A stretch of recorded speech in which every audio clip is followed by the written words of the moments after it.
একটি সুষ্ঠু নির্বাচন নিশ্চিত করাই অন্তর্বর্তীকালীন সরকারের প্রধান কাজ বলে জানিয়েছেন প্রধান উপদেষ্টা ডক্টর মোহাম্মদ ইউনূস। বৃহস্পতিবার সচিবালয় উপদেষ্টা পরিষদের বৈঠকের শুরুতে তিনি এমন মন্তব্যই করেছেন। পরে প্রেস সচিব জানিয়েছেন, সুষ্ঠু নির্বাচনের জন্য আইনশৃঙ্খলা বাহিনীর 8.5 লাখ সদস্য মাঠে থাকবে। অন্তর্বর্তী সরকার গঠনের পর দ্বিতীয়বারের মতো বৃহস্পতিবার সকালে সচিবালয়ে যান প্রধান উপদেষ্টা ডক্টর মোহাম্মদ ইউনূস। সচিবালয়ের নবনির্মিত ভবনের কক্ষে তার সভাপতিত্বে অনুষ্ঠিত হয় উপদেষ্টা পরিষদের বৈঠক। বৈঠকের শুরুতেই প্রধান উপদেষ্টা গত 5 আগস্ট পর্যন্ত সময়কে অন্তর্বর্তী সরকারের প্রথম অধ্যায় আখ্যা দিয়ে জানান, এবার দ্বিতীয় অধ্যায় শুরু করেছে সরকার। সুষ্ঠু ও সুন্দরভাবে আসন্ন জাতীয় সংসদ নির্বাচন সম্পন্ন করাই দ্বিতীয় অধ্যায়ের প্রথম এবং প্রধান কাজ উল্লেখ করেন প্রধান উপদেষ্টা। বৈঠক শেষে প্রধান উপদেষ্টার প্রেস সচিব সাংবাদিকদের এসব কথা জানিয়েছেন।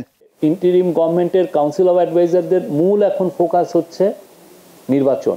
অবশ্যই আমাদের রিফর্ম এবং আমাদের ট্রায়াল, যেটা জুলাই অগাস্টে যে হত্যাকাণ্ড হলো, সেটার ট্রায়ালটা আমাদের একটা বড় দায়িত্ব, এছাড়াও দুইটা বড় দায়িত্ব। প্রধান উপদেষ্টা সংস্কার ও বিচার প্রক্রিয়ার কাজগুলো দ্রুত সম্পন্ন করতে বৈঠকে নির্দেশনা দেন বলেও জানান প্রেস সচিব।